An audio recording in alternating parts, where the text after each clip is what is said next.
Paranormal Insights, we're going to look at harnessing the energy of the moon. And we have a viewer question from June who wants to know more about her guides. And a quick look at OPUS with Les Velez.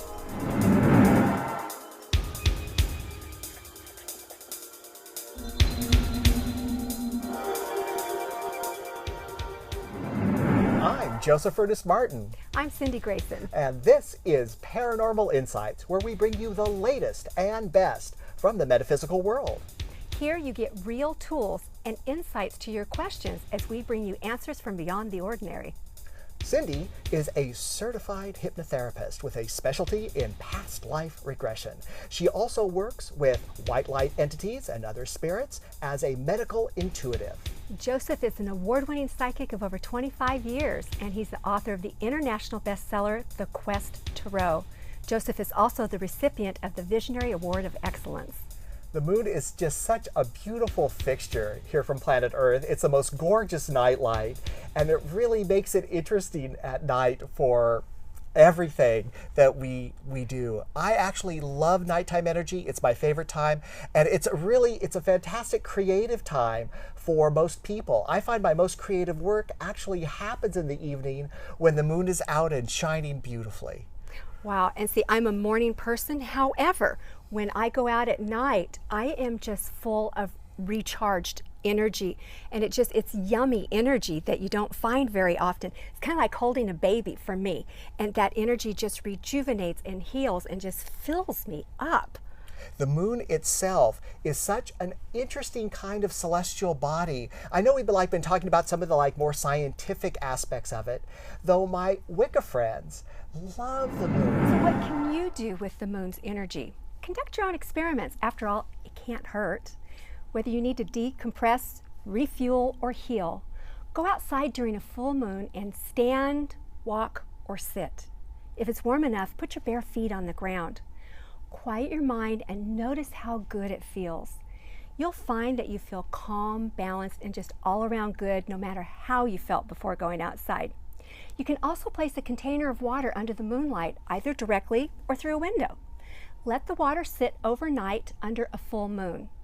Hold the intention that the moonlight will infuse the water with great energy. The next day, you can do multiple things with the water. You can drink it, water your plants, add it to your bath water, or use it to clean surfaces in your home. The possibilities are endless. Be sure to pay attention to the effects of using the water. You may notice you have increased energy or some healing effects, plants might flourish, and your family might act kinder to each other. For those of you who have crystals, moonlight is one of the ways to cleanse and charge your crystals. Remember that everything is made up of atoms, and atoms vibrate. Each crystal has its own vibration that can absorb and expel energy. Also remember that intention is no different than prayer. So when you place a crystal either outdoors or near a window during a full moon, have the intent that the moonlight will either cleanse or charge the crystals. And there's nothing to stop you from asking for both a cleanse and a charge. No matter what experiment you do, be sure to be grateful and give thanks. It's considered goddess energy. It's a beautiful, intuitive time. And they do so much of their magic, actually, at night when this happens. And they even will do magic at night with the moon, what they call skyclad.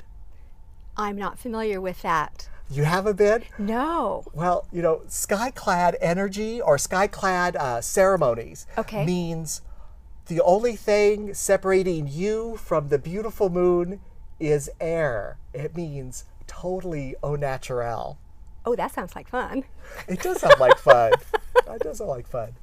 I love the moon, and though I've never done anything skyclad yet. That you're going to admit to. That I will talk about. I do love the feeling of the energy of this nightlight more than anything else. And even though we're talking about magical energy and things that happen with the moon, the moon itself has a lot of mystery around it. Some theorize that the core of the moon may actually be hollow itself, and that when NASA has actually bombed the moon, exploded explosives on the surface of the moon, it's resonated like a bell. We all know that the moon affects the Earth every minute of every day. The moon's gravitational pull makes the tides ebb and flow. And as we've recently seen with what they call king tides that have hit Southern California beaches, creating this year's biggest surf days and some shoreline flooding, the moon and the sun pulled their gravitational strongest. Since our bodies are made up of mostly water, about 60%, is it reasonable to conclude that the moon has an effect on us? Can the moon affect our body, mind, and even our spirit? The phases of the moon are rumored to bring different types of energy throughout the month. The moon is considered its most energetically powerful during the full moon and the new moon phases. The full moon is when the sun and the moon are in opposition and the entire moon is fully illuminated. The new moon is when the moon and the sun are in conjunction and the entire moon is dark in silhouette. The waxing cycle of the moon is the period between the new moon, which is dark, and the full moon, which is bright, as illumination increases. This is the time to draw energy and your personal desires to you. During the waxing cycle, it's a great time to begin new projects, invoke protection, and for creating healing. Farmers consider this cycle to be a fertile and wet cycle for planting. The waning cycle of the moon is the period between the full moon, which is bright, and the new moon, which is dark, as illumination decreases. The waning cycles are the time to banish negative energy and refocus your personal desires away from you, such as illness and dissolving negative energies of any kind. Farmers have used the waning cycle of the moon to prune, weed, and harvest their crops. And if you want to set forth new goals into the universe, you can use the power of the blue moon. Most of us have heard the expression, once in a blue moon. This happens whenever there are 2 full moons in a single month. The second full moon is called the blue moon.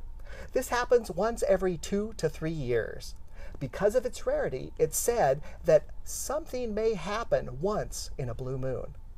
During a blue moon, it's a great time to decide upon and set new goals for yourself. But please don't wait that long to set your goals. Once in a blue moon might have worked in ancient times, but today things move far too fast and quickly to only set goals every 2 to 3 years. The moon seems to have less and less effect on us because of our modern society. Electric lights have people working at any time, day or night. The internet connects people around the world, with some in bright daylight and others in dark moonlight. Our homes insulate us from the outside, so many of us don't even know if it's day or night. And if you've ever been in a casino, you know that soon you lose track of the time of day and lunar cycle. The truth is that we seldom pay attention to the night sky. 2013 is a reconnection to the natural elements of being alive and a renewed connection to our closest celestial neighbor, the moon. And the dark side of the moon is also rumored to have maybe even alien structures there. Oh, that's fascinating. I haven't heard about that. But the one thing I find very, very interesting is that I, for years now, have believed that the moon has tons of healing energy. And I think science is going to prove this in the future. But I tell people who really need that healing, that the outside light, daylight doesn't help, go outside, put your feet in the dirt. Feel Mother Earth, which is a feminine energy, and the moon energy, which is also feminine energy, and whereas the sun is the masculine energy, and watch how it feels and balances out your body. And see if you don't feel healed to a certain degree. Well, people too, they have had, we know what sun tea is, right? Where you put the tea bags in the big jar and you set it out in the sun, and the warmth of the sun makes this big jar of tea for you.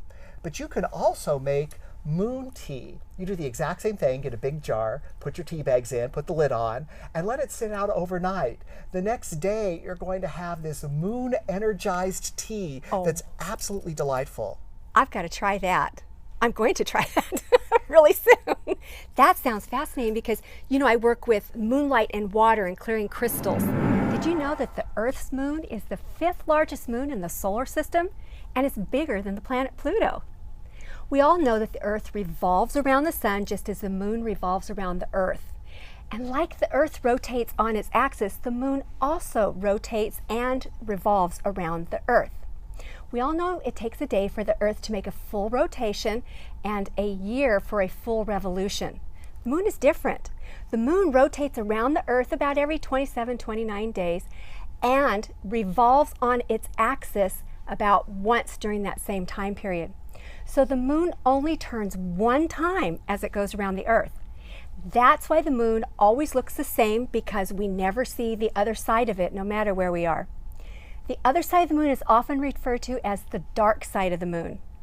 In addition to the gravitational pull, the moon is believed to deliver positive ions to the Earth, and the Earth delivers negative ions in return. The key is to keep the ions balanced, thus keeping our own energy balanced. Remember how good it felt as a child to play outside all day? And how much fun it was to play outside at night under a full moon? I remember it feeling exhilarating, even magic. But there was more to it than just the joy of playing. Our body soaked up the negative ions from the Earth and the positive ions from the moon, which kept us in energetic balance.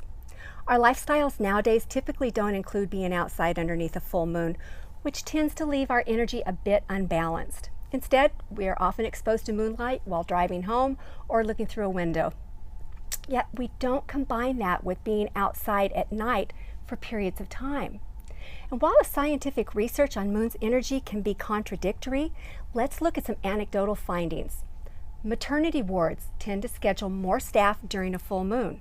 One theory is that the moon's gravitational pull affects the amniotic fluid surrounding the baby, which causes the water sac to break. Mental health wards experience increased admissions during a full moon. Crisis telephone lines receive an increased volume of calls during a full moon.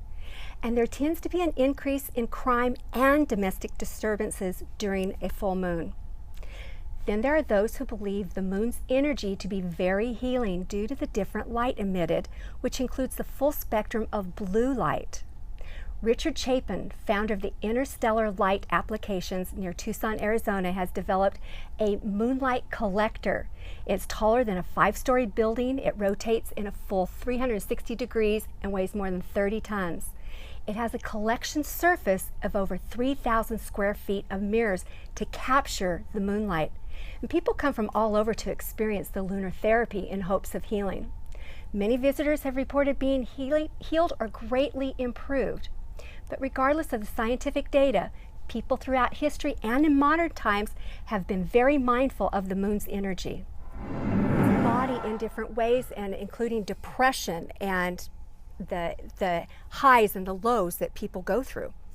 Yes, and our modern society really has to be so much more aware of the moon, and it's important to us because we have modern lighting, we have all-night businesses, we have all this stuff that really kind of takes us away from our connection to this beautiful, creative, resting, intuitive cycle that the moon provides us. The sun is important because we have, of course, growth and new beginnings and power and energy, but the moon is also incredibly important because of its healing, intuitive nature. I think that a lot of answers can really come to us through moon or lunar cycles. I believe it will. And I think that once we get into the research of this, I think we're going to find that the artificial light that we use at night and indoors is going to actually strip us of a lot of our natural healing that we have within our body. I think it depletes what we have. Yes. And if you've ever wanted to prove that to yourself, really go to a casino, because you start feeling weird after a while because you cannot connect to any kind of either solar or lunar cycle that you might be in. Well, and the big casinos have those artificial skies, and within a 20-minute period you go through an entire day. Yeah, you don't know which end is up by the time you get out of there. Absolutely. Now we're going to hear from Les Velez, who's going to tell us about OPUS.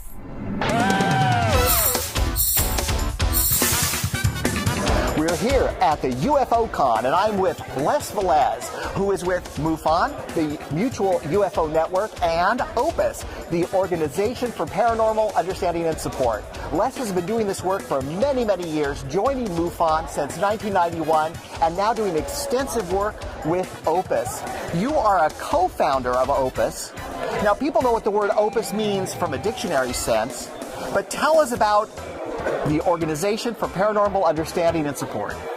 Well, we got started in 1994. We're a nonprofit organization, 501(c), recognized by the IRS of all things. Thank goodness for that. Yeah, right. And but backing up, we should probably talk a little bit about how we got started. And as a field investigator for MUFON, I did a number of cases which actually all turned out to be abduction type cases. And these people that I worked with asked me if I knew of other people having experiences, and I said, yes, I do.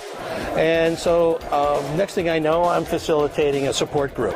And the support group was just a phenomenal vehicle for me to learn about the abduction phenomenon. More information was gleaned from those meetings than any book that I could have possibly have picked up at the time. Now, some people thinking of this would think, well, there has to be so few sightings or so few abduction cases. How can there be enough people for a support group? Well, you'd be surprised. The group that it's still going to this day. We've had as many as 20 people show up for a meeting, and as few as 3 or 4. But it really depends on what's going on in the people's lives. It's a process that people go through. And, the first stage is utter horror, usually. Yes. The second stage is somewhat of an acceptance level. And then the third stage, especially when it stops happening to them, is like, what happened? Why aren't you coming for me anymore? And which is a really interesting, like Stockholm Syndrome. Okay? So that's why the group, changes. We get people coming in, going out, based on their need at the time. To them. Absolutely. Now, Les, what is an easy way for people to find you or contact you if they've had an experience or they have a friend or family member who's had an experience? Well, there's a number of ways. We have a website at www.opus501.org. Okay, opus501.org, or they can call on the site. There's 2 phone numbers. My phone number, which is area code 408-268-2837, or June Steiner's phone number, which I don't know off the top of my head, but her number is on there as well. And June Steiner is the president of OPUS, and actually she'll be here tomorrow. Now, what have you seen as a benefit for people who have come to OPUS? What's happened for them? Well, the big benefit is the fact that they're not sitting there dealing with this thing by themselves, this experience. Most people are not able to talk about this with family, with people in their workplace. They're afraid that they're going to be thought of as crazy people. And these people are not crazy. We did a big study in conjunction with MUFON. It was called the AERC, the Abduction Experiencer Research Committee. We did a 28-page paper, which we have copies of, which we can sell to people. Bottom line is that these people are no more fantasy prone than the standard population. We took 71 people that were abductees, 50 people that were a control group. They did not have any psychopathology. We ran through all the normal tests for that. They did have some temporal lobe activity that was a little different, which is something that we need to investigate further. But again, it's not anything that would be considered a psychopathology. Well, I want to interject that OPUS, the money they raise, the things they sell, the proceeds go to keep the organization open, the website open, the phone lines open, so that they can reach and help more people. And this information is not only going to be on the segment, of course, but in the show credits at the end of the show, so it's going to be very easy easy to find. You know, Les, I've known you for many years coming to these events, and I don't know if you remember, but years ago I did a little animation, a little computer animation of the OPUS logo. That's right. You did. Boy, that's a good memory. A long time ago. That was when computers were primitive and the little animation was so tiny. Yeah. It's been such a pleasure having you. Thank you for having me. If you have any questions, or if you have friends or family members who have seen things or had experiences, please contact OPUS, because they're here to help you and they do a fantastic job. Thank you. Thank you so much. And now we have a viewer question from June, who wants to know about consciousness and her guides. Hi, I've been interested in looking at consciousness for many, many years now, and I'm very interested in guides and wondered if you could tell me something about guides that I have. June, in all the travels I've done, I've had so many people asking me about their guides and how it can affect them or their consciousness. Now, I've already mixed the cards, prepared the room. I've asked my guides to come in. I've asked your guides to come in. And let's take a look at what they want to say to you about your guides and about how you will be going forward with them. You know, it's not uncommon for people who have guides to have more than one guide. Actually, at times, I've seen people that have many, many guides, like an entire choir behind them. And at sometimes, maybe like not anyone standing behind them also. For you specifically, I want to tell you that I feel you have 3 guides that are working with you this lifetime. To me, this trio of guides is with you this entire life, and they're not leaving you. They're here to stay, and it's going to be a nice threesome plus you for this life. Now, I want to acknowledge right away that your guides are telling you that they understand how hard it was for you growing up and how much childhood pain you actually had in getting to where you are today. They're very happy, by the way, that you've stepped up, you've stepped through the door of your own life, and that you're going forward very well for yourself. They say that your primary defense in how you protect yourself from the outside world is by being aloof. You create a barrier between yourself and others. Now, I totally understand that you engage completely, that you are present, but sometimes for you it's like being an actress. In other words, what you present to the world is different than what you're actually feeling or experiencing. I want to tell you also that this lifetime, they tell you that relationships with people are going to be very important to you, and to really develop a great love relationship as a primary, and also a great primary friendship that's going to be good for you. You don't need a whole group of people around you all the time, but you do need 2 primary people that are absolutely there with you. Now, you are never going to feel that secure this lifetime. And they say that's why you got 3 guides, because they're there to help provide you energy and support as you go forward. You are so much more powerful, passionate, incredible, energetic than you've allowed yourself to currently be. So you really need to kind of beef that up a little bit, let yourself free a bit more.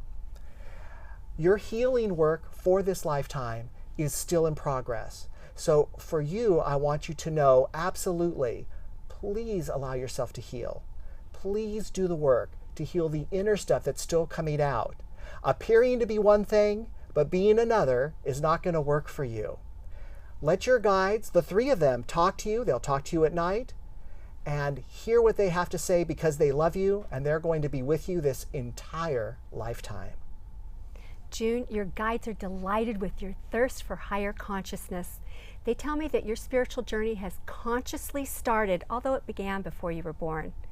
Your spiritual journey is becoming more of a priority and focus in your life. You are more aware of so much around you. I see 4 guides, 2 males and 2 females around you. They are showing me that you are a pleaser and somewhat of a perfectionist. You want to follow your guides in the perfect way, but it doesn't work that way. You're in charge of you. They're here to help guide you in your spiritual journey. Don't wait until you feel you've perfected the next step of your journey. Just keep going.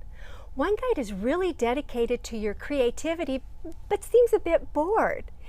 You are given creative ideas. You acknowledge that they're good ideas. but then you do nothing about it. That creative guide just puts their head in their hands, representing frustration when you drop an idea. You wonder why you're not being guided in a clear direction, expecting all the answers to be crystal clear. And again, it doesn't work that way. Guides are often very subtle. So ask them to be more direct, ask them to turn up the volume, and perhaps write down all those ideas in a journal, no matter how small the idea may seem. Over time, you'll realize that they are divinely inspired ideas. But more importantly, you need to listen and accept that those ideas are not from you. Honor those thoughts and ideas that are given to you, and be sure to say thank you to your guides. You know, June's question about her guides and consciousness is such a common question, and June also has that common disbelief of, am I really hearing my guides? How do I know it's them? And she's such a perfectionist, as most of us are. Yes, and the desire to know who your guides are and how many you have and if you even have any, you know, I wanted to know that too. I have one primary guide named Michael who helps me. And June, I'm seeing 3, Cindy's seeing 4, but you know you got more than 2, absolutely. So it's all good. We don't always see everybody present. No. Yes.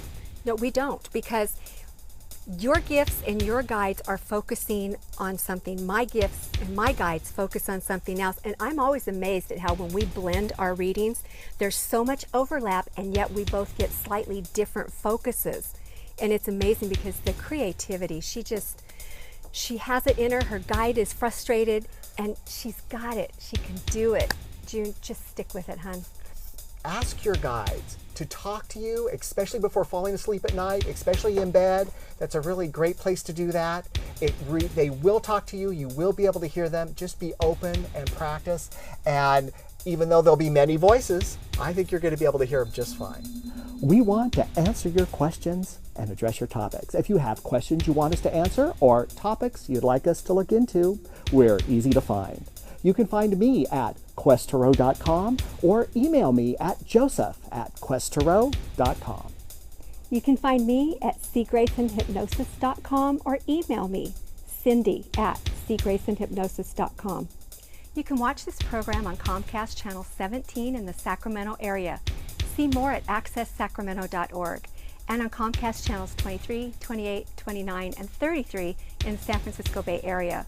Also on AT&T UVerse Channel 99 in the state of California, every Saturday evening at 7:30 and Sunday mornings at 10 a.m.